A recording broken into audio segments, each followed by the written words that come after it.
Hello बच्चों। तो कैसे हो आप? तो मैं चिंतन देसाई आप सबका बहुत बहुत स्वागत करता हूं हमारे ये फिजिक्स चैनल में। तो बच्चों, आज हम देखने वाले हैं हमारे ये चैप्टर का आखिरी point, that is AC generator, alternating current generator. बच्चों, ये ईएमएफ इंड्यूस कैसे होता है वो तो हमने समझ लिया। अभी उसकी एप्लीकेशन भी तो देखनी है कि भाई ये ईएमएफ इंड्यूस होता है तो इसका इस्तेमाल कहां हो सकता है। ये वाली टेक्निक का जो फेराडे जी ने बताया था कि अगर किसी एक कॉइल के पास दूसरी कॉइल को, करंट कैरिंग कॉइल को लेके आते हो, तो ऐसे केस में due to the relative motion यहाँ पे फ्लक्स कट होता है, और फ्लक्स कट होने से फ्लक्स में जो बदलाव आता है उसकी वजह से यहाँ पे उसमें ईएमएफ इंड्यूस होता है। तो इसका फायदा तो कहीं उठाना पड़ता है ना। हाँ, तो हमने उठाया, हमने इसका बेनिफिट उठाया। जब से पता चला कि भाई ऐसे इलेक्ट्रिसिटी जनरेट हो सकती है, तो वहां से हमने यही टेक्निक का इस्तेमाल करके हमने अल्टरनेटिंग करंट को प्रोड्यूस करना स्टार्ट कर दिया। ठीक है, तो इसीलिए भाई यहां पे जो अल्टरनेटिंग करंट होता है ना, उसको प्योर करंट बोला जाता है, उसको प्योर सिग्नल, करंट एक सिग्नल है तो प्योर सिग्नल बोला जाता है। क्योंकि वो क्या है कि प्योर फॉर्म में जनरेट होता है, इसको जनरेट किया जाता है। ध्यान से सुनना, एसी अल्टरनेटिंग करंट जनरेटर, तो ये अल्टरनेटिंग करंट को जनरेट किया जाता है। जो ईएमएफ यहां पे इंड्यूस होता है ना, यहां पे जो ईएमएफ इंड्यूस होगा उसको हम एसी वोल्टेज बोलेंगे। और क्योंकि वो कॉइल का खुद का एक इंटरनल रेजिस्टेंस होता है, उसकी वजह से उसमें जो करंट का फ्लो जनरेट होता है उसको हम एसी करंट बोलते हैं। समझ में आ रही है बात? ये सुनो, जो पूरा चैप्टर इसके बाद स्टडी करने वाले हैं, तो यहां पे सिर्फ आपको एक हिंट दी जाएगी कि भाई ऐसे जनरेटर का यूज करके आप एसी सिग्नल को जनरेट कर सकते हो। अभी उसका लोड के साथ कैसा रहेगा व्यवहार, कि भाई रेजिस्टिव लोड लगाए तो क्या होगा, इंडक्टिव लोड लगाए तो क्या होगा, कैपेसिटिव लोड लगाए तो क्या होगा, तो ये सारी चीजें हमें इसके बाद वाले चैप्टर में समझ में आएगी। अभी के लिए हम सिर्फ इतना समझेंगे कि भाई यहां पे ईएमएफ इंड्यूस करके हम एसी को जनरेट कर सकते हैं, है ना। हमारा यही इंटेंशन रहेगा कि भाई एसी कैसे जनरेट होता है ना। तो चलिए देखते हैं एसी कैसे जनरेट होता है। तो भाई इसी तरीके से फ्लक्स को कट करके, फ्लक्स को वेरी करके हम एसी सिग्नल को जनरेट कर सकते हैं। तो उसके लिए अरेंजमेंट कैसी होती है, देखो हमारे घर में जब भी इलेक्ट्रिसिटी जाती है, तो अगर इन्वर्टर नहीं है तो अभी तो सारे बिल्डिंग्स जो भी नई साइट्स वगैरह बनती जाती है, जितने भी नए बिल्डिंग्स कंस्ट्रक्शन वगैरह हो रहे हैं, तो सभी बिल्डिंग में अभी तो पूरा एक जनरेटर लगा दिया जाता है, वो पूरे बिल्डिंग में पावर सप्लाई करता है ना। तो वहां पे ये जनरेटर का रोल क्या होता है, आपने कभी देखा है? आपने सुना भी होगा ये सारी चीजें कि भाई जनरेटर में होता कुछ भी नहीं, कॉइल्स होती है। कॉइल को क्या होता है, दो परमानेंट मैग्नेट के बीच में घुमाया जाता है। वो घुमाने का काम कौन करता है? तो भैया एक मोटर। वो मोटर किससे चलती है? तो भैया डीजल से। अगर जनरेटर डीजल वाला है तो डीजल डालना पड़ता है, डीजल डाल के उसको स्टार्ट करो, तो उससे होता क्या है कि उसके साथ मोटर चलती है। मोटर जो भी होता है, शाफ्ट जिसको हम बोलते हैं शाफ्ट, ठीक है, जो आपको यहाँ पे दिख रहा है, यहाँ पे दिख रहे हैं, वो शाफ्ट रोटेट होते हैं, उसकी वजह से उसके साथ जुड़ी कॉइल जो भी होती है वो भी रोटेट करती है इन दी मैग्नेटिक फील्ड। और उसके रोटेट होने से यहाँ पे होता ये है कि भाई यहाँ पे ये जो कॉइल है ना, इसके अंदर क्योंकि वेरिएशन ऑफ फ्लक्स हो जाएगा ना, वेरिएशन ऑफ फ्लक्स होगा, तो फ्लक्स वेरी करने लगेगा। जैसे ये कॉइल को घुमाओगे तो ये फ्लक्स वेरी करने लगेगा, इसकी वजह से यहाँ पे ये कॉइल के अंदर ईएमएफ इंड्यूस होगा, और वही ईएमएफ हमारे लिए होगा क्या? Alternating current. अभी क्यों वो अल्टरनेटिंग करंट के फॉर्म में जनरेट होता है, इसके पीछे का रीजन आपको ये फिगर में दिखेगा, इसको भी देखेंगे, डोंट वरी अबाउट इट, इसको भी थोड़ा समझेंगे। ठीक है, क्यों ये अल्टरनेटिंग करंट ही जनरेट होता है, इसके पीछे का एक रीजन है। क्योंकि ये कॉइल को जैसे रोटेट करवाते हो ना, तो उसकी वजह से जो भी यहाँ पे एंगल का बदलाव आएगा, उसकी वजह से जो भी जनरेटेड होगा ना, वो जनरेटेड फॉर्म आपको एसी में ही दिखेगा। अल्टरनेटिंग करंट, अल्टरनेटिंग करंट जिसको हम साइन वेव से शो करते हैं, रिप्रेजेंट करते हैं। ठीक है, तो उसका नेचर क्यों ऐसा साइन्यूसोइडल आया, उसके पीछे का पूरा रीजन आपको यहां से पता चलेगा। ठीक है, तो पहले मान लो यहां पे ये जो एसी जनरेटर है, इसमें एक कॉइल होती है, बट ऑब्वियस है ये कॉइल है, कौन सी वाली, यहां पे देखो ये वाली एक कॉइल है। ये कॉइल को घुमाया जाता है दो मैग्नेट के बीच में। अभी ये दो मैग्नेट जो भी होते हैं वो परमानेंट मैग्नेट होते हैं। ठीक है, अगर ये दोनों परमानेंट मैग्नेट है, तो ऐसे केस में आप समझ सकते हो कि नॉर्थ से लेकर साउथ तक आपको उसकी फील्ड लाइन दिखेगी। तो मान लो कि ये परमानेंट मैग्नेट है, तो यहां से नॉर्थ में से फील्ड लाइंस निकलेगी और साउथ की ओर आगे जाएगी। नॉर्थ में से फील्ड लाइंस निकलेगी, साउथ की ओर जाएगी। नॉर्थ में से फील्ड लाइंस निकलेगी, साउथ की ओर खत्म हो जाएगी। ठीक है, तो इस तरीके से हम इसकी फील्ड लाइंस को शो कर सकते हैं। तो ऑब्वियस सी बात है कि अगर ये दोनों परमानेंट मैग्नेट है, तो इन दोनों के बीच में फील्ड लाइंस होगी, मतलब कि फील्ड होगा। ये फील्ड को हम यहां से इस तरीके से दिखा सकते हैं, ये फील्ड जगह जगह आपको दिखेगा। दो मैग्नेट के बीच में। ठीक है, तो ये हो गई फील्ड लाइंस जिसको हमने ब्राउन कलर से दिखाया है। समझ में आ रहा है, यस और नो? चलिए, तो ये हो गई फील्ड लाइंस की डायरेक्शन। अभी आप समझ सकते हो कि अभी जिस सिचुएशन में हमने कॉइल को रखा है, आप समझ सकते हो कि ये सिचुएशन में इसके साथ एसोसिएटेड फ्लक्स क्या होगा? जीरो होगा, है ना? आप समझ सकते हो क्योंकि फील्ड लाइन कौन सी डायरेक्शन में? ये डायरेक्शन में। और ये जो कॉइल हमने लगाई है, ये कॉइल का अगर आप एरिया वेक्टर निकालोगे, मान लो ये एरिया है तो इसका एरिया वेक्टर तो ये डायरेक्शन में निकलेगा। आप ऊपर से देखोगे तो आपको उसके पूरा रेक्टेंगुलर शेप नजर आएगा, या फिर नीचे से देखना पड़ेगा, या तो ऊपर से देखो या तो नीचे से देखो। ठीक है, तो आप समझ सकते हो कि इसका एरिया वेक्टर अभी जिस पोजीशन में है, इस पोजीशन में इसका एरिया वेक्टर ये डायरेक्शन में है। अगर आप ऊपर से देखते हो तो आपको समझ में आएगा, ठीक है, कि इसका एरिया वेक्टर ऊपर है, मतलब कि एरिया वेक्टर वर्टिकल डायरेक्शन में, और ये जो फील्ड है वो एक्स डायरेक्शन में। तो दोनों के बीच का एंगल क्या होगा? जीरो होगा। तो ऐसे केस में आप समझ सकते हो कि एक भी फील्ड लाइन ये रेक्टेंगुलर ये जो एरिया है ना, ये कॉइल का एरिया, इसमें से क्रॉस नहीं कर रही है ना? लेकिन जरा सोचो, अभी तो नहीं कर रही है, लेकिन जरा सोचो कि अगर मैं यही कॉइल को घुमाना स्टार्ट कर दूं, मान लो कि ये इसकी एक्सिस ऑफ रोटेशन है, और वो एक्सिस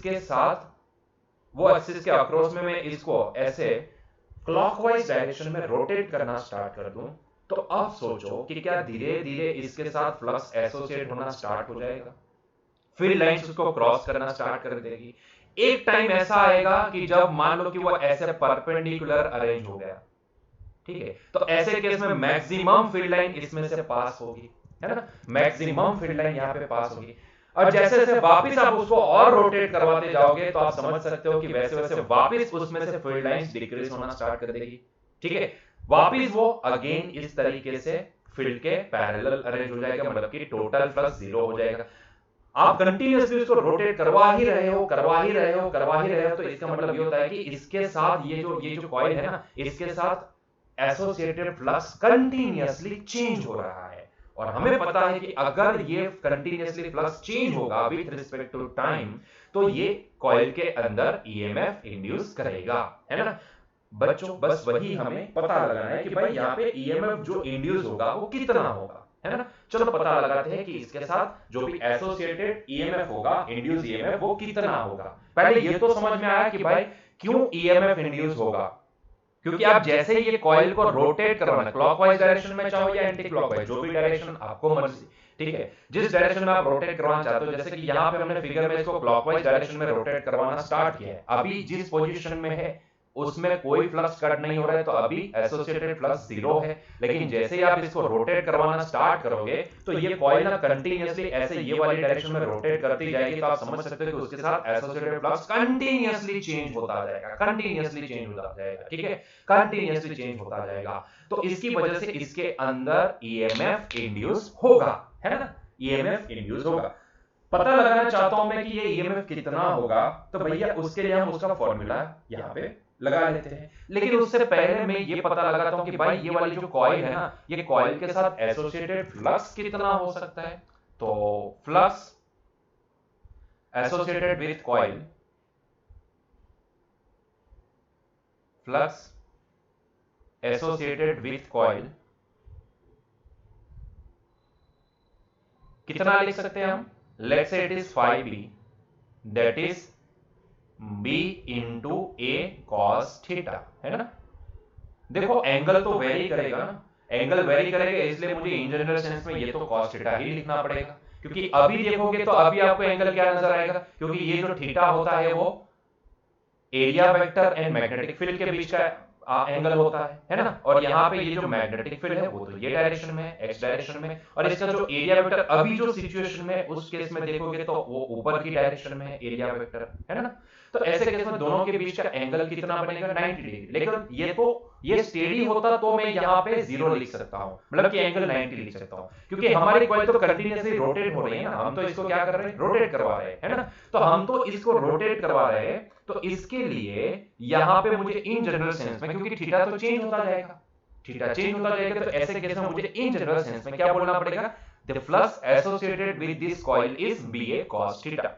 अभी बच्चों यहां पे तो सिर्फ एग्जांपल के तौर पे हमने सिर्फ एक ही टर्न लिया है, मतलब कि टोटल नंबर ऑफ टर्न यहाँ पे हमने एक ही कंसीडर किया है। मान लो कि ऐसे बहुत सारे टर्न होते तो इसके ऊपर और एक कॉइल, है ना, ऐसे बहुत सारे टर्न होते तो लेट्स से कि इसका total number of turns let's say capital N है, तो ऐसे केस में क्या मुझे ये एसोसिएटेड फ्लक्स क्या मुझे n टाइम्स बी ए cos थीटा लिखना पड़ता, क्योंकि एक टर्न के साथ एसोसिएटेड फ्लक्स होता है बी ए cos थीटा, तो टोटल अगर यहाँ पे n टर्न्स है तो इसके साथ एसोसिएटेड फ्लक्स कितना होना चाहिए, n बी ए cos थीटा होना चाहिए, है ना। अभी क्योंकि हम इसको रोटेट करवा रहे हैं तो इसकी वजह से यहाँ पे इसके अंदर फ्लक्स का बदलाव हो रहा है ना, इसके साथ एसोसिएटेड फ्लक्स कंटिन्यूअसली टाइम के साथ चेंज हो रहा है, तो इसका मतलब ये होता है कि इसके अंदर कुछ ईएमएफ इंड्यूस होगा। तो ईएमएफ इंड्यूस इन कॉइल कितना लिख सकते हैं, ईएमएफ इंड्यूस इन कॉइल, इसको हम एप्सिलॉन से डिनोट करते हैं, वो कितना होता है, वो होता है minus d phi B by d t के बराबर। ये फॉर्मूला तो आपको पता है, नाम तो सुना ही होगा नाम तो सुना ही होगा ना, d phi B by d t. चलो बच्चों यहाँ पे फाई बी की वैल्यू प्लेस कर दो, हाँ भाई प्लेस करो भाई, वैल्यू प्लेस करो, तो it is d phi by sorry d by d t of phi B की वैल्यू क्या होगी, N times B A cos theta, है कि नहीं, यस नो। अभी जरा इसको ना थोड़ा सा हल्का सा चेंज कर देते हैं, हम क्या करना चाहते हैं यहाँ पे थीटा की वैल्यू थीटा की जगह पे कुछ और लिखना चाहते हैं, ठीक है।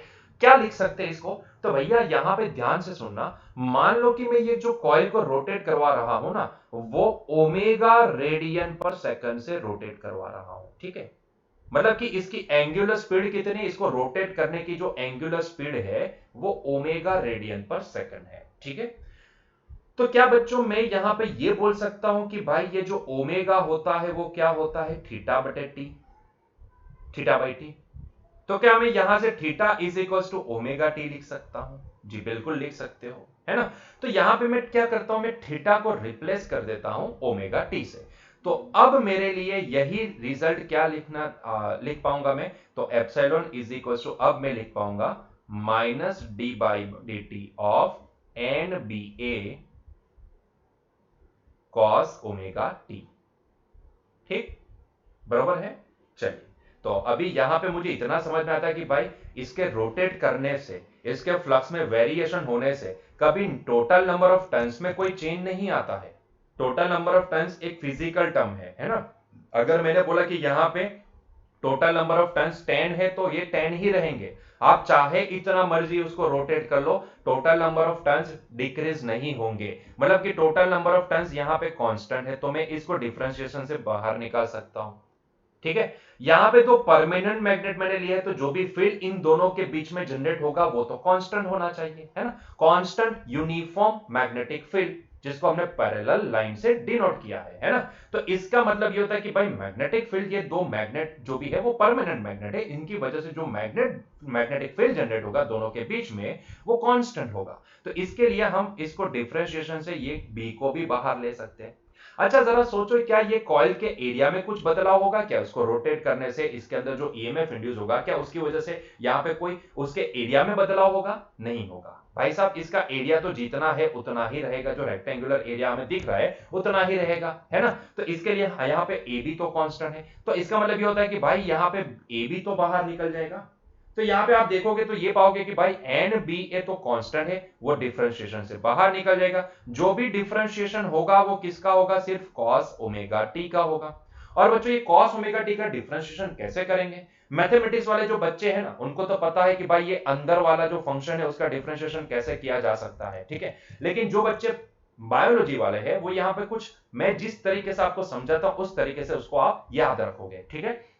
ध्यान से सुनना, हम क्या करेंगे इसका डिफरेंशिएशन करने के, अगर आपको आता है तो वेल एंड गुड है, मुझे कोई प्रॉब्लम नहीं। अगर आप डायरेक्टली अंदर वाले फंक्शन का डिफरेंशिएशन मतलब कि जो चेन रूल है वो आपको पता है तो कोई प्रॉब्लम नहीं है, आप उस तरीके से आगे बढ़ सकते हो। लेकिन जिनको कुछ भी नहीं पता है वो लोग यहाँ पे समझेंगे कि भाई ये हो क्या रहा है, यहाँ पे वेरिएबल टी है ना, जिसके रिस्पेक्ट में हमें डिफरेंशिएशन करना है वो विथ रिस्पेक्ट टू टी है। लेकिन यहां पे आप देखोगे तो इसके कॉस के अंदर का जो एंगल है वो ओमेगा टी है, वो टी नहीं है। अगर सिर्फ टी होता तो मैं यहां पे माइनस साइन टी लिख देता, लेकिन ऐसा नहीं है, इसका एंगल जिसका डिफरेंशिएशन करना चाहते हो उसके अंदर ओमेगा टी वाली टर्म है। तो इसका डिफरेंशिएशन कैसे करेंगे, आसान भाषा में अगर समझाऊं तो उसके लिए आपको क्या करना पड़ेगा, मान लो कि ये जो ओमेगा टी है ना इसको आप कंसीडर कर लो कैपिटल टी, ठीक है, मान लो कि मैं इसको अज्यूम कर, ये सिर्फ बायोलॉजी वाले बच्चों के लिए है, मैथमेटिक्स वाले बच्चे इसका डायरेक्ट जो डिफरेंशिएशन करते हैं आप लोग कि भाई फंक्शन का डिफरेंशिएशन इनटू अंदर वाले फंक्शन का डिफरेंशिएशन, तो जो रूल आप लगाते हो डायरेक्टली उसका डिफरेंशिएशन कर लो। जिनको नहीं समझ में आता है बायोलॉजी वाले बच्चे वही यहाँ पे देखेंगे कि भाई हम यहाँ पे क्या करेंगे, हम यहाँ पे ये जो ओमेगा टी वाली टर्म है ना, इसको हम कैपिटल टी अज्यूम कर लेंगे। ठीक है, कैपिटल टी जैसे अज्यूम कर लेंगे तो अभी ध्यान से देखो ये हमें क्यों करना पड़ा, क्योंकि यहाँ पे स्मॉल टी हमारा वेरिएबल है ना, हम डिफरेंशिएशन सिर्फ स्मॉल टी का कर सकते हैं, ये ओमेगा टी का नहीं। अगर यहाँ पे डी ओमेगा टी होता तो मैं डायरेक्टली इसका माइनस साइन ओमेगा टी लिख देता, लेकिन ऐसा नहीं है, यहाँ पे टी के रिस्पेक्ट में हमें ओमेगा टी वाले फंक्शन का हमें यहाँ पे डिफरेंशिएशन करना है। तो इसके लिए मुझे क्या करना पड़ेगा, तो मैंने मान लो कि इसको कैपिटल टी अज्यूम कर लिया, तो ऐसे केस में अब मेरे लिए ये टर्म हो जाएगी, it is nothing but minus N B A, it is d by d t of ये कॉस कैपिटल टी। ठीक है, चलो तो अभी कॉस कैपिटल टी, देखो कॉस कैपिटल टी का डिफरेंशिएशन क्या होता है, तो कॉस कैपिटल टी का हम डिफरेंशिएशन लिख सकते हैं, it is minus sine t, minus sine capital T. So n B a, इतना देखो कॉस का डिफरेंशिएशन माइनस साइन होता है, तो मैं इसको लिखूंगा it is minus sine capital T into, क्योंकि ये कैपिटल टी का डिफरेंशिएशन स्मॉल टी से नहीं हो सकता है, तो हम इसको d t by d t लिखेंगे, है ना, d t capital T by d t लिखेंगे। ठीक है, तो यहां पे ये माइनस माइनस हो जाएगा प्लस, तो ये हो जाएगा प्लस एन बी ए, अभी कैपिटल टी की वैल्यू प्लेस कर दो, तो ये साइन कैपिटल टी की वैल्यू हो जाएगी ओमेगा टी।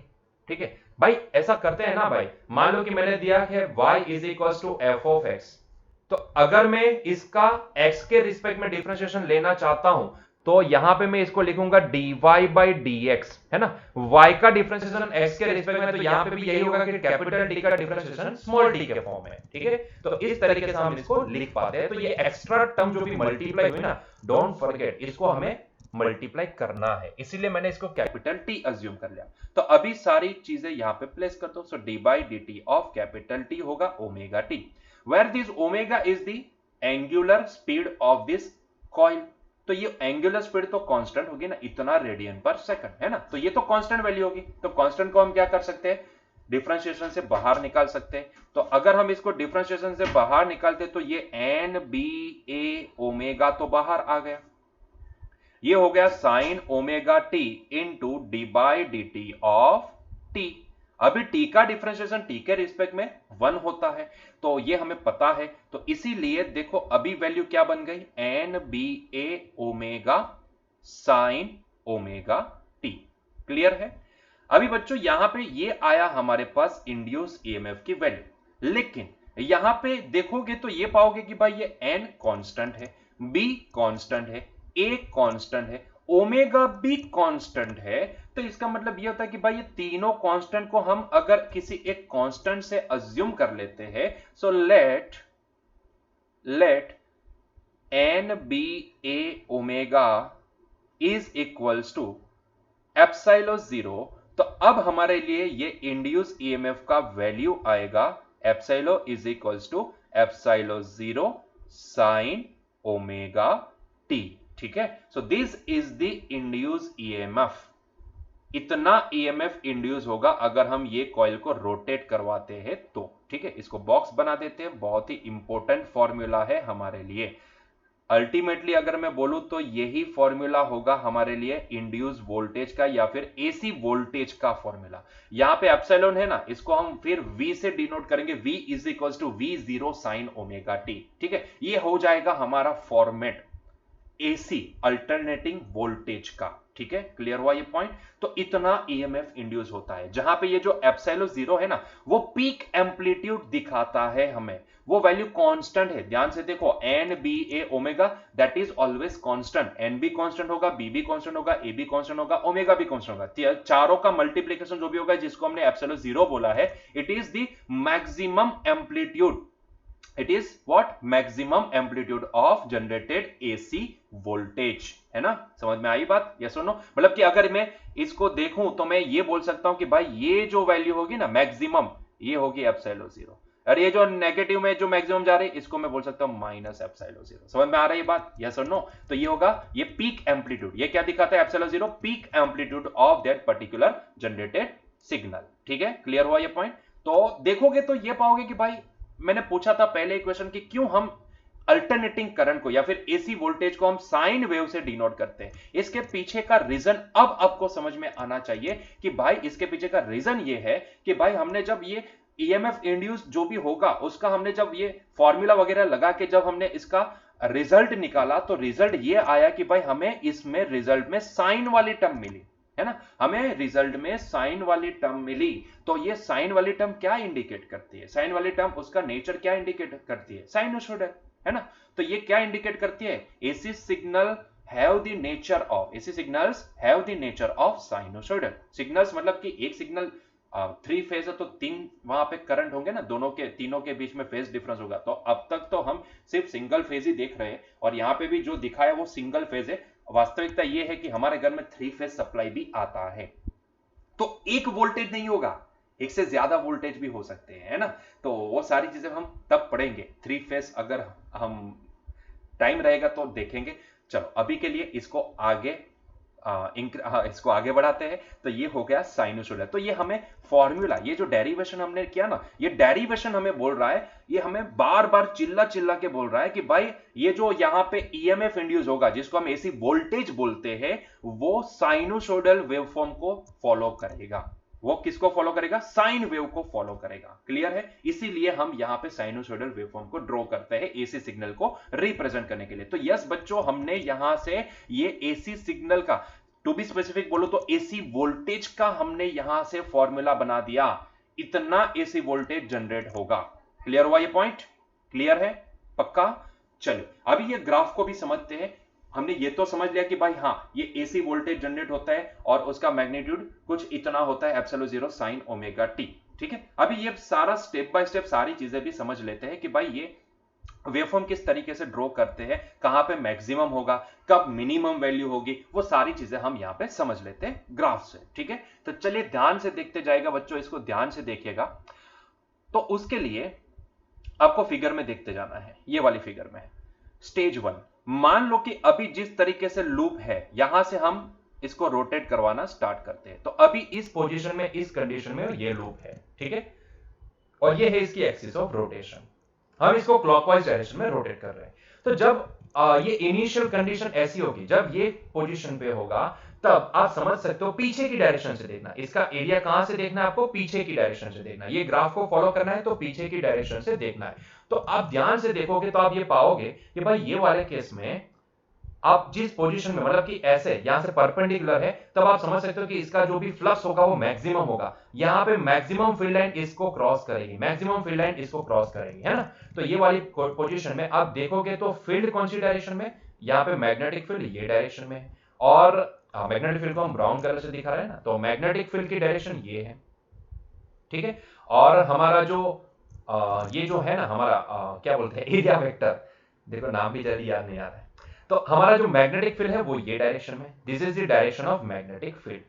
और ऐसे केस में आपको पीछे से देखना है, इसका जो एरिया है वो पीछे से देखना है, आपकी आंखें पीछे से देखती हो इस तरीके से आपको देखना है। तो ऐसे केस में इसका जो एरिया वेक्टर, जिसको मैं ब्लू कलर से दिखा रहा हूं, तो एरिया वेक्टर ये डायरेक्शन में होगा। सो this is the direction of area vector, है ना? This is the direction of area vector. Clear है? और मैग्नेटिक फील्ड की डायरेक्शन आप देख पा रहे हो ये वाली डायरेक्शन में। तो आप खुद ही समझ सकते हो कि ऐसे केस में जब ये कॉइल ऐसे ऐसे अरेंज है, अभी इस टाइम पे ऐसे अरेंज है, perpendicular to the field arrange है, इसका जो प्लेन है ना, इसका जो प्लेन है वो perpendicular to the field lines है। तो ऐसे केस में आप समझ सकते हो कि मैक्सिमम फ्लक्स यहां पे पास करेगा, क्योंकि बी और ए के बीच में एंगल कितना बनेगा? बी और ए के बीच में एंगल बनेगा theta is equal to 180 degree, है ना? और वो केस में आप समझ सकते हो कि जो फ्लक्स होगा ना cos 180 वो मैक्सिमम होगा, माइनस एनबीए होगा, मैक्सिमम होगा, है ना?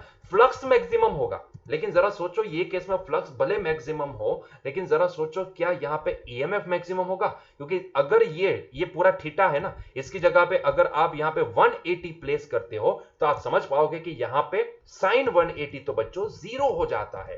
तो जब यहां से फ्लक्स मैक्सिमम कट करता है, ऐसे केस में ईएमएफ कितना इंड्यूस होता है?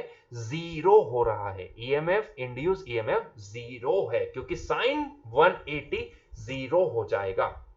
फ्लक्स भले मैक्सिमम है, लेकिन फिर भी यहां पे ईएमएफ इंड्यूस जीरो है ना।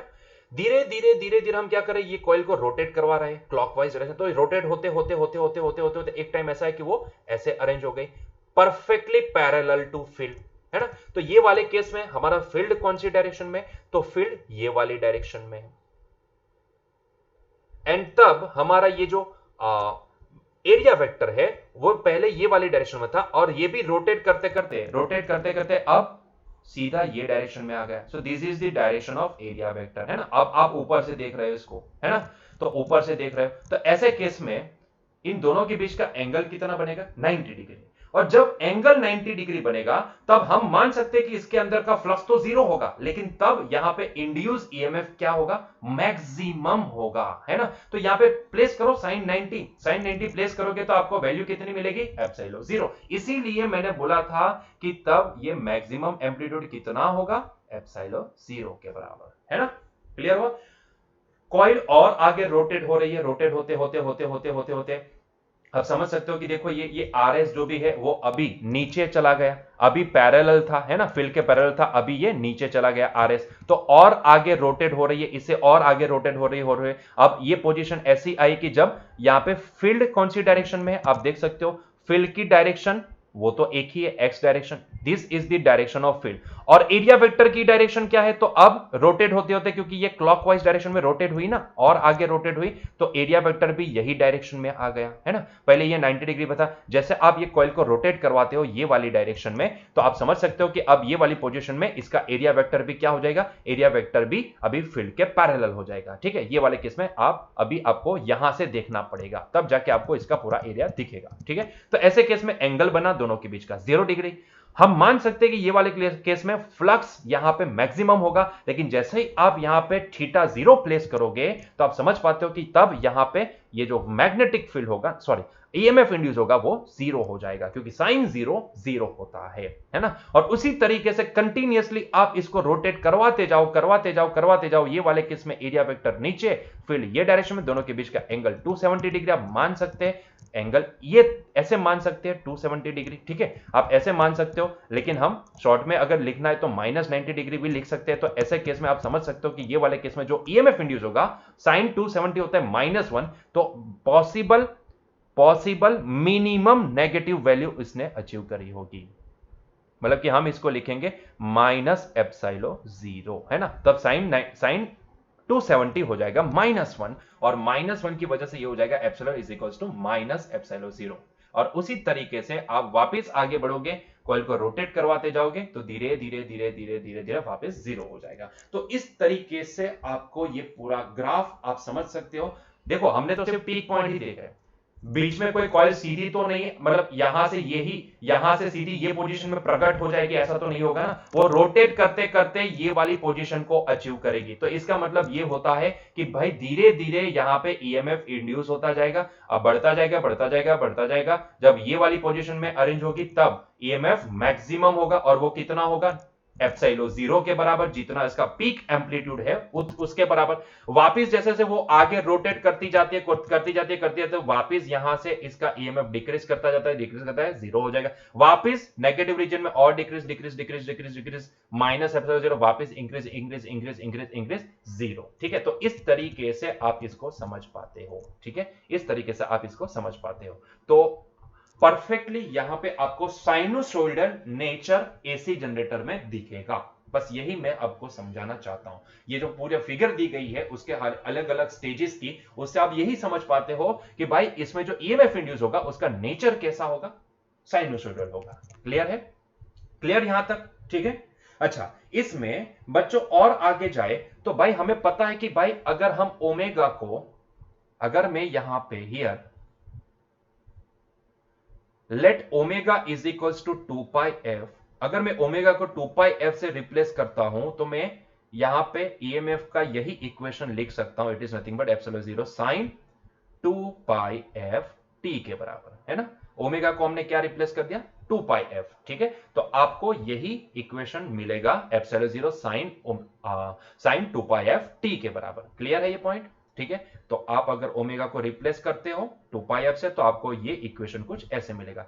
कोई केस ऐसा होता है कि जिसमें आपको ओमेगा सीधा नहीं दिया जाता है, ऐसे केस में आपको सिर्फ फ्रीक्वेंसी दी जाती है, ठीक है। तो ऐसे केस में मतलब ये कितने फ्रीक्वेंसी से उसको रोटेट करवा रहे हैं वो फ्रीक्वेंसी दी जाती है। तो ऐसे केस में आप ये वाला फॉर्मूला लगा सकते हो उस टाइम पे ईएमएफ कितना इंड्यूस होगा वो निकालने के लिए, ठीक है। जैसे कि अगर हमारी इंडिया की बात करो तो आपने सुना होगा, शायद आपने सुना होगा कि हमारे घर में जो इलेक्ट्रिसिटी आती है, जो एसी वोल्टेज आता है, ठीक है, उसकी फ्रीक्वेंसी है 50 हर्ट्ज। अगर यूएसए की बात करें तो वहां पे ये फ्रीक्वेंसी आपको 50 हर्ट्ज नहीं दे। देखो कंट्री अलग अलग कंट्री में अलग अलग सिस्टम चलती रहती है, ठीक है। हमारे इंडिया में अगर बात करें तो जो इलेक्ट्रिसिटी आती है उसकी फ्रीक्वेंसी होती है 50 हर्ट्ज। अगर यूएसए की बात करें तो वहां पे 60 हर्ट्ज, मतलब कि वहां पे एक सेकंड में 50 रोटेशन करवाए जाते हैं। हमारे यहाँ पे वहां पे 60 रोटेशन करवाए जाते हैं, ठीक है। तो ये 50 हर्ट्ज हमारे घर में जो सप्लाई आता है वो 50 हर्ट्ज की फ्रीक्वेंसी पे जनरेट किया जाता है। मतलब कि वहां पे एफ क्या है, हमारी कंट्री में एफ की वैल्यू है 50 हर्ट्ज, ठीक है। हमारी कंट्री में ये जो फ्रीक्वेंसी ऑफ रोटेशन होती है वो एफ कितनी होती है,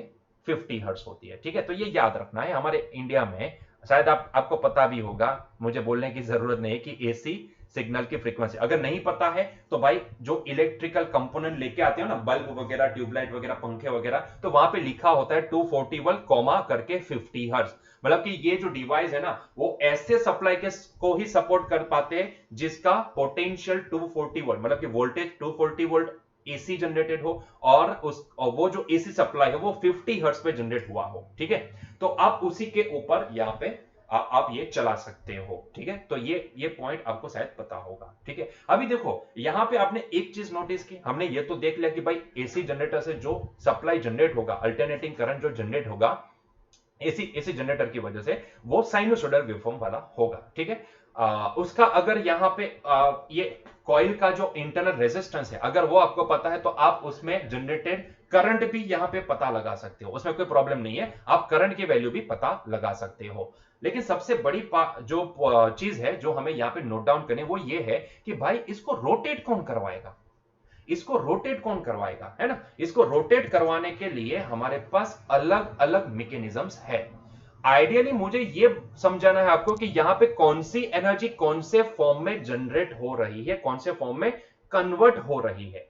देखो हमारे घर में जो जनरेटर होते हैं, हमारी जो बिल्डिंग के नीचे लगाए जाते हैं बिल्डिंग को पावर सप्लाई देने के लिए, जब भी पावर कट होता है ऐसे केस में, तो वहां पे जो जनरेटर यूज होते हैं वहां पे आपने देखा होगा कि डीजल को अंदर डाला जाता है। डीजल से एक इंजन होता है, एक डीजल इंजन होता है, वो डीजल इंजन स्टार्ट करते हो तो डीजल इंजन स्टार्ट होता है और उसकी जो फ्यूल की जो एनर्जी है वो कन्वर्ट करती है इसको, मतलब कि हम बोल सकते हैं उसको मैकेनिकल एनर्जी, है ना। वो रोटेट करवाती है ये कॉइल को, मतलब कि उसकी मैकेनिकल एनर्जी, फ्यूल की जो एनर्जी है, फ्यूल की जो एनर्जी है वो फ्यूल की एनर्जी यहां पे यूज होती है मैकेनिकल एनर्जी में, क्योंकि इसको हम रोटेट करवा रहे हैं ना, तो इसको रोटेट करवाते हैं तो रोटेट करवाते हो ये मैकेनिकल एनर्जी है, उसके पास काइनेटिक एनर्जी हम प्रोवाइड कर रहे हैं, तो ये मैकेनिकल एनर्जी में कन्वर्ट होती है। और वो मैकेनिकल एनर्जी फर्दर किस में कन्वर्ट होती है, फर्दर इलेक्ट्रिकल एनर्जी में, क्योंकि हम यहां से क्या करते हैं वही एनर्जी को यहां पे इलेक्ट्रिसिटी में कन्वर्ट करते हैं, है ना। तो यहां पे ये जो मैकेनिकल एनर्जी यूज हुई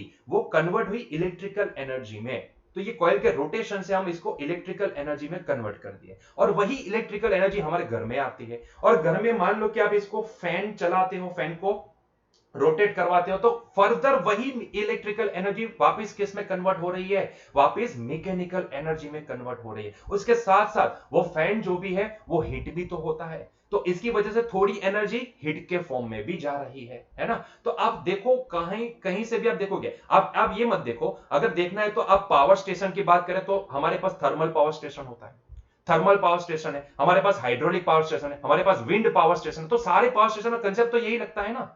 अब अगर थर्मल पावर स्टेशन की बात करें तो वहां पे क्या होता है, कोयले को जलाया जाता है, उससे क्या किया जाता है, तो उससे ना वहां पे पानी को गर्म किया जाता है, पानी को गर्म करके वहां से हमारे पास वो जो प्रेशर वाली जो वाष्प है उसको यूज किया जाता है, उसको वेपर को यूज किया जाता है और सीधा उसको इंपार्ट किया जाता है ये आर्मेचर को रोटेट करने के लिए, है ना। तो वहां पे आर्मेचर को रोटेट करने के लिए वहां पे भी हीट एनर्जी को यूज किया गया, हीट एनर्जी को यूज किया गया, हीट एनर्जी को काइनेटिक एनर्जी में कन्वर्ट किया गया, क्योंकि जो बाष्प जनरेट होगी, वो बाष्प जो भी होगी, वेपर जो भी जनरेट होगा, उसके पास काइनेटिक एनर्जी होगी, मैकेनिकल एनर्जी होगी। तो हीट एनर्जी कन्वर्ट हुई मैकेनिकल एनर्जी में, वही मैकेनिकल एनर्जी से वो आर्मेचर घुमा मैग्नेट के बीच में, तो कॉइल के अंदर ईएमएफ इंड्यूस हुआ, तो वहां पे इलेक्ट्रिसिटी जनरेट हुई। इलेक्ट्रिसिटी जनरेट हुई मतलब कि हम ये बोल सकते हैं कि हमारी वो energy, mechanical energy further convert हुई इलेक्ट्रिकल एनर्जी में। वही एनर्जी हमारे घर में आती है, वापस पंखे को रोटेट करवाती है, ट्यूबलाइट को जलाती है। तो यहां पे हम समझ सकते हैं कि पंखे को रोटेट करवा मैकेनिकल एनर्जी में कन्वर्जन हुआ वापस, और उसमें से थोड़ी एनर्जी हीट के फॉर्म में भी चली गई।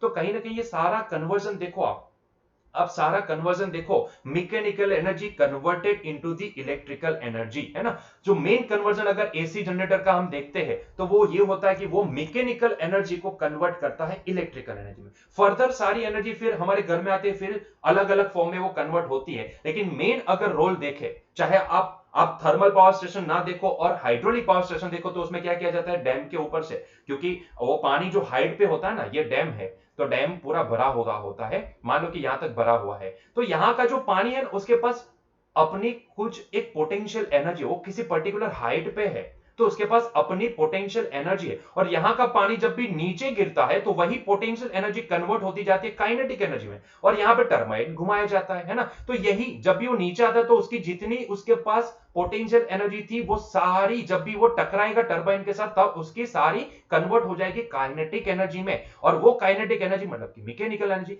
वापिस वही कहानी, टरबाइन घुमा, और ये जनरेटर जो भी टरबाइन घूमता है तो वो क्या करता है, ईएमएफ इंड्यूस होता है उसकी वजह से। तो भाई टरबाइन घूमने से, आर्मेचर घूमने से ये होता क्या है, वही मैकेनिकल एनर्जी वापस कन्वर्ट होती है इलेक्ट्रिकल एनर्जी में। तो ये सारा खेल जो भी हो रहा है ना, वो एनर्जी कन्वर्जन का हो रहा है।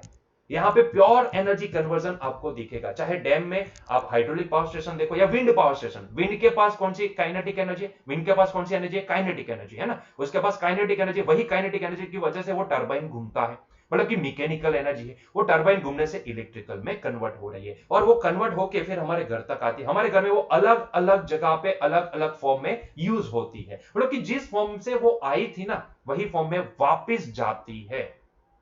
विंड से जनरेट किए इलेक्ट्रिसिटी, और जब भी हमारे घर पे आए वो इलेक्ट्रिसिटी आई और वो फैन घुमा, फैन घुमा तो वापस मैकेनिकल एनर्जी में, और उसके घूमने से एयर का फ्लो जनरेट हुआ, मतलब कि एयर को, वो घूमने की वजह से एयर को भी एक एनर्जी मिली, काइनेटिक एनर्जी मिली, ताकि एयर सीधी नीचे आई।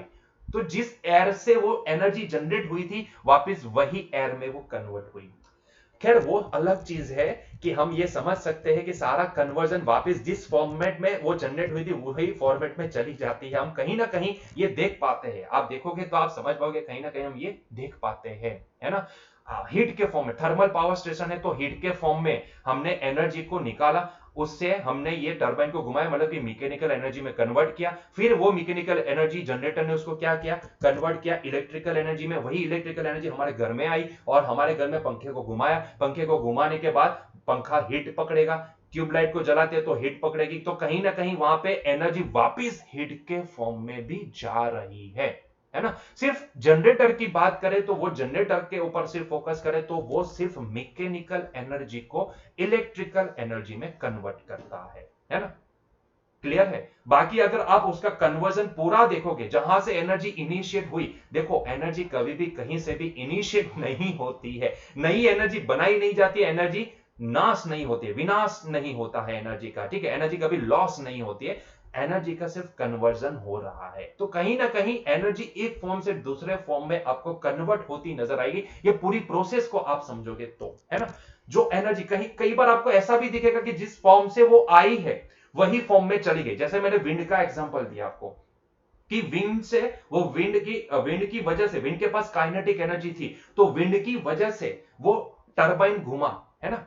अगर हम वो हाइड्रोलिक पावर स्टेशन ना देखें, अगर हम विंड पावर स्टेशन देखें, तो ऐसे केस में विंड पावर स्टेशन में वो आपने पवन चक्की ऐसा नाम सुना होगा, है ना, नाम तो सुना ही होगा। तो पवन चक्की में होता क्या है, विंड का फ्लो होता है, वो विंड का फ्लो क्या करता है, उसके टरबाइन को घुमाता है। तो विंड के पास काइनेटिक एनर्जी है, वो एनर्जी से वो टरबाइन घूमता है ना। तो वही विंड की एनर्जी कन्वर्ट हुई, विंड के पास काइनेटिक एनर्जी थी, वो कन्वर्ट हुई मैकेनिकल एनर्जी के थ्रू इलेक्ट्रिकल एनर्जी में, है ना, क्योंकि वो काइनेटिक एनर्जी मैकेनिकल एनर्जी मानी जाती है। Potential and kinetic, combination of potential and kinetic is the mechanical energy, है ना। तो ये मैकेनिकल एनर्जी उसके पास थी, वो कन्वर्ट हुई इलेक्ट्रिकल में, टरबाइन ने कन्वर्ट किया, वो इलेक्ट्रिकल हमारे घर में आई, घर में पंखे को रोटेट करवाया, तो वहां पे जो एयर थी, जो विंड थी, ठीक है, उसको पंखे ने क्या किया, वापस वही इलेक्ट्रिकल एनर्जी को कन्वर्ट करके उसको काइनेटिक प्रोवाइड की। मतलब कि जो एयर थी ना, पंखा नहीं घूमता है तो हमें एयर का फ्लो नहीं लगता है ना,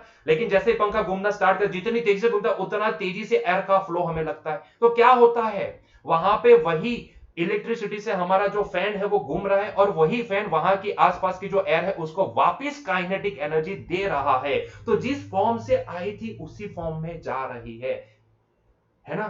समझ में आ रहा है मैं क्या कहना चाहता हूं। तो ये पूरा कन्वर्जन है ना, बहुत ही जबरदस्त कन्वर्जन है।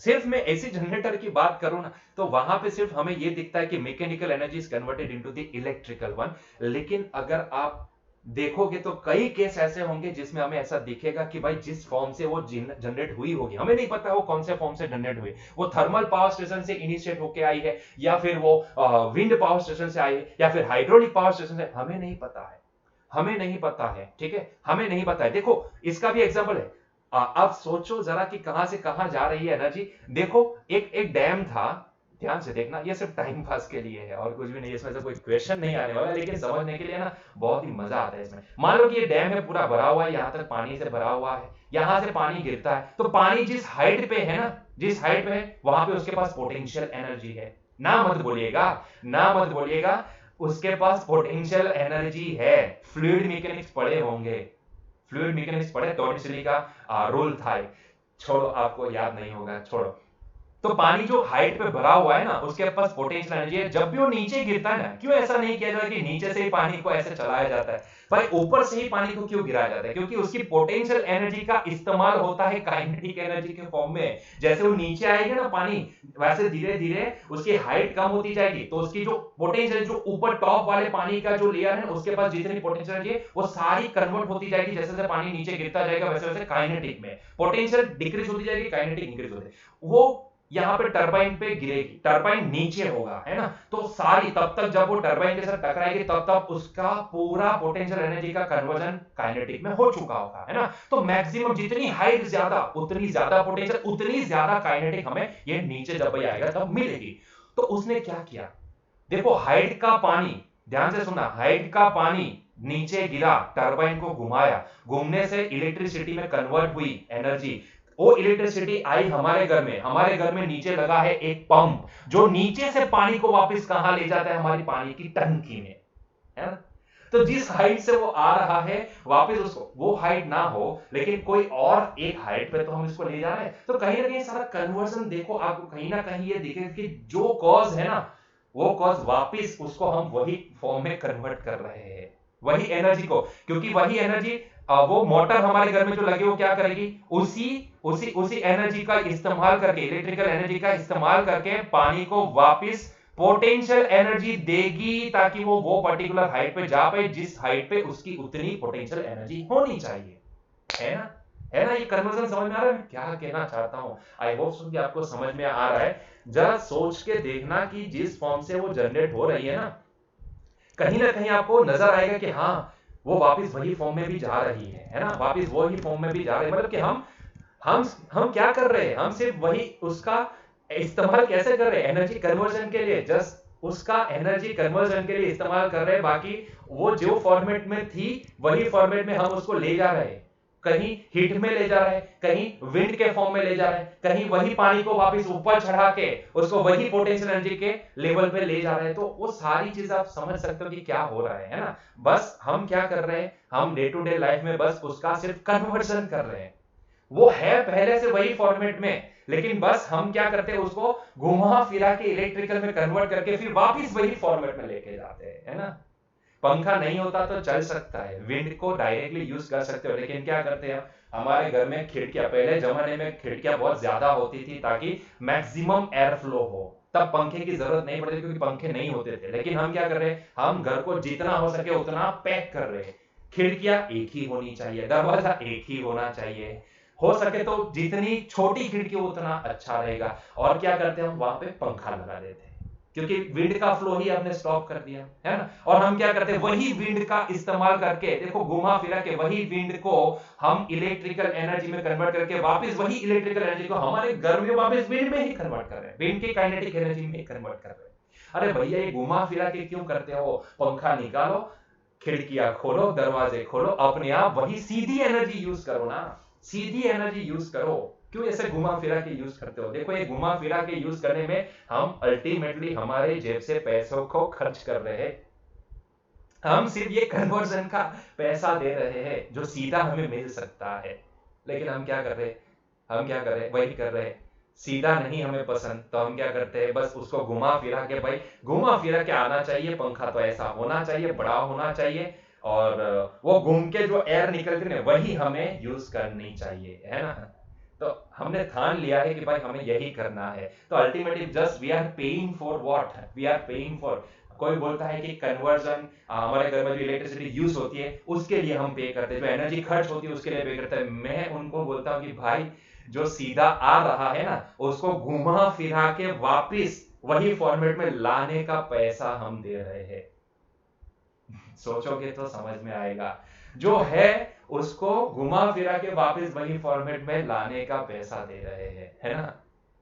खैर नहीं समझ में आएगा आपको, छोड़ो, ज्यादा डिस्कस नहीं करना है। तो it is all about AC generator. हाँ, अगर आपको कोई पूछता है कि एसी जनरेटर है क्या, एसी जनरेटर का काम क्या है, तो एसी जनरेटर कन्वर्ट करता है मैकेनिकल एनर्जी को इलेक्ट्रिकल एनर्जी के फॉर्म में। क्लियर है ये पॉइंट? ठीक है, तो चलिए इसका रिलेटेड हमारा जो एक न्यूमेरिकल है तो उसको भी देख लेते हैं। एग्जाम्पल 6.11, देखो यहाँ पे कमला जी दिए गए हैं। कमला pedals a stationary bicycle. The pedals of the bicycle are attached to a 100-ton coil of area 0.10 meter square. The coil rotates at half a revolution per second and it is placed in a uniform magnetic field of 0.01 Tesla perpendicular to the axis of rotation of the coil. Then what is the maximum voltage generated in the coil?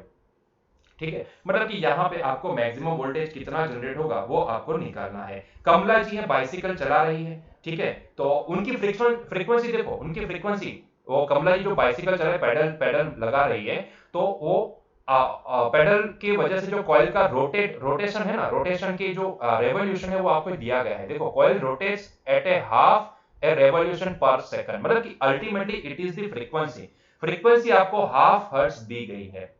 पर second कितना rotation हो रहा है, पर second half revolution हो रहा है, तो ultimately it is the frequency. तो आपको यहाँ पे फ्रीक्वेंसी की वैल्यू दी गई है, दैट इज द 0.5 का मतलब क्या होता है 0.5, तो मैं यहाँ पे f की वैल्यू 0.5 हर्ट्ज लिख देता हूँ, ठीक है। अच्छा यहाँ पे क्या बोला है, uniform magnetic field of 0.01 Tesla.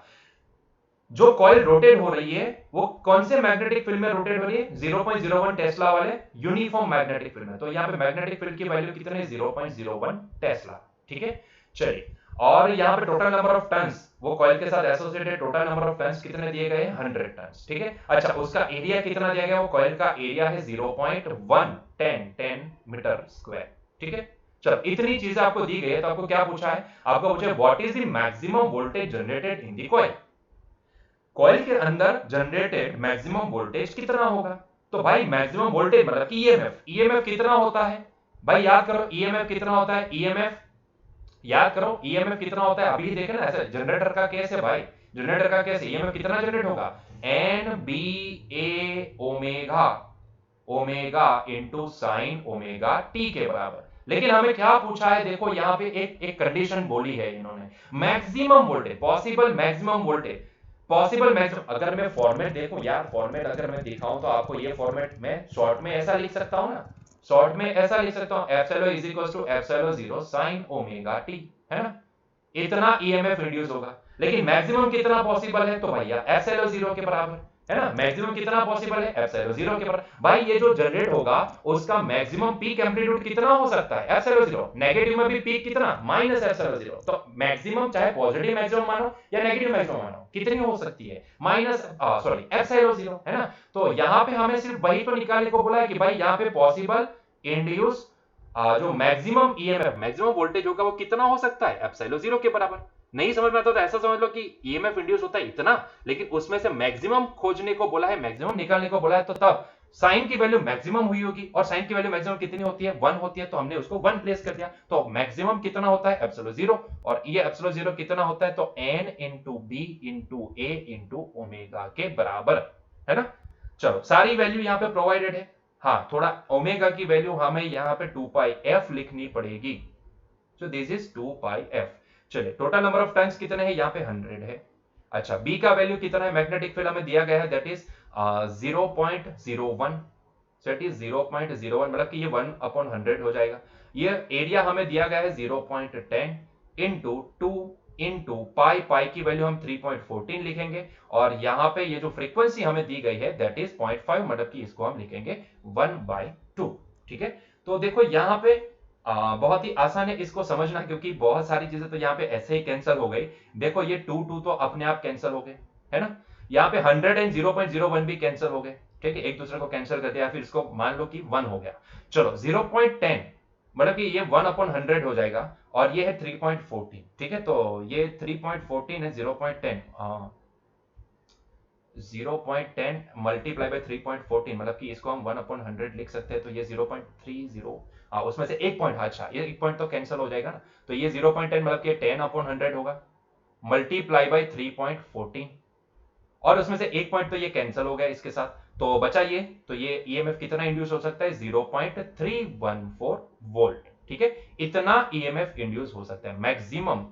ये जो कमला है वो मैक्सिमम कितना ईएमएफ जनरेट कर सकती है, ऐसे केस में 0.314, अगर वो half revolution per second half revolution लगा रही है, तो ऐसे केस में वो 0.314 वोल्ट का वोल्टेज जनरेट कर सकती है, ठीक है, क्लियर है बच्चों। तो बस यहीं पे हमारा आज का लेक्चर एंड करते हैं बच्चों, कल का लेक्चर आखिरी रहेगा, इसके बाद जो हमारे जो एक्सरसाइज वाले जो प्रॉब्लम्स बाकी है उसको हम कल के लेक्चर में देखेंगे, और वहां पे हमारा ये यूनिट खत्म हो जाएगा, और उसके बाद हम स्टार्ट करेंगे अल्टरनेटिंग करंट, ठीक है। तो ये हमारा लास्ट पॉइंट था, अभी एक्सरसाइज की जो 4 क्वेश्चंस बाकी है उसको हम कल के लेक्चर में देखेंगे, ठीक है। तो मिलते हैं नेक्स्ट लेक्चर में, उम्मीद करता हूं कि आपको ये एसी जनरेटर समझ में आया होगा, तो मिलते हैं नेक्स्ट लेक्चर में, till that enjoy your day, bye.